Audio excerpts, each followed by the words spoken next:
Apakah saudara penegak aturan atau justru korban aturan? Hope for Today kembali hadir hari ini memberikan jawaban sekaligus harapan pasti terbaik dari firman Tuhan terdapat di dalam Mazmur 146 ayat 7 dan 8 yang menegakkan keadilan untuk orang-orang yang diperas, yang memberi roti kepada orang-orang yang lapar. Tuhan membebaskan orang-orang yang terkurung.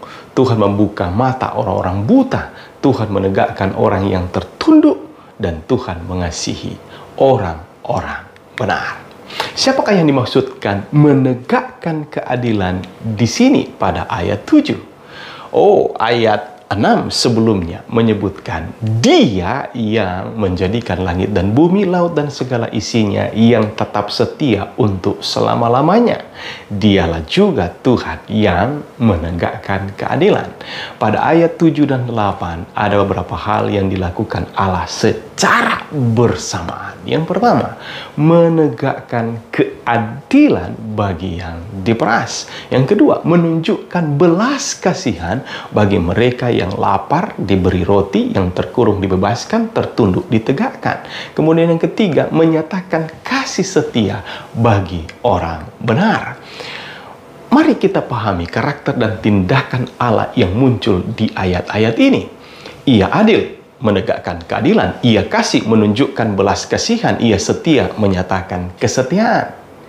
Demikianlah kita seharusnya mewakili Allah di dunia ini dalam menyatakan karakter Allah dan tindakan melalui diri kita. Sakaria 7 ayat 9-10 menyatakan harapan Tuhan yang selayaknya harus menjadi bagian kita. Beginilah firman Tuhan semesta alam. Laksanakanlah hukum yang benar dan tunjukkanlah kesetiaan dan kasih sayang kepada masing-masing. Janganlah menindas janda dan anak yatim, orang asing dan orang miskin, dan janganlah merancang kejahatan dalam hatimu terhadap masing-masing. Kita harus menegakkan keadilan, tetapi tidak melupakan belas kasihan dan kesetiaan di waktu bersamaan, apalagi kepada kaum yang lemah yang sangat tertekan situasi mereka. Benar, kita diingatkan oleh Rasul Paulus bahwa segala sesuatu harus berlangsung dengan sopan dan teratur. 1 Korintus 14 ayat 40. Satu peraturan tentunya dibuat dengan satu maksud tertentu, untuk menjaga hak dan kewajiban antar manusia dan agar terciptanya masyarakat yang teratur, tertib, dan bisa hidup mandiri. Untuk mencapai keadilan bisa saja kita menerapkan gigi ganti gigi, mata ganti mata. Ini impas dan adil.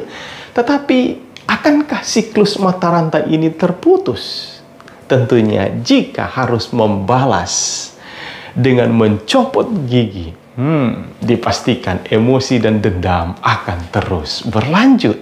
Tetapi jika saudara menerapkan belas kasihan dengan memberikan apa yang diminta, bahkan melebihi ekspektasi, juga berdoa dan mengasihinya, oh, tidak terbayangkan betapa indahnya siklus ini diakhiri. Tidak hanya dari pribadi kepada pribadi, Yesus dalam suatu kesempatan berkata, "Celakalah kamu, hai ahli-ahli Taurat dan orang-orang Farisi, hai kamu orang-orang munafik, sebab persepuluhan dari selasi adas manis dan jintan kamu bayar." Matius 23 ayat 23. Ahli Taurat di sini merujuk kepada pemimpin-pemimpin rohani, dan Farisi merujuk kepada organisasi gereja. Membayar persepuluhan dari hal-hal kecil, enteng, sepele, dari selasi, adas manis, jintan, menunjukkan betapa hebatnya kesetiaan dalam menegakkan aturan yang berlaku. Tetapi Yesus melanjutkan, yang terpenting dalam hukum Taurat kamu abaikan, yaitu keadilan, belas kasihan, kesetiaan. Yang satu harus dilakukan dan yang lain jangan diabaikan. Sudahkah saudara menegakkan aturan dengan adanya keadilan, belas kasihan, dan kesetiaan di dalamnya. Sebuah ajakan bagi kita hari ini, akankah kita mengutamakan penegakan aturan tanpa mempertimbangkan belas kasihan?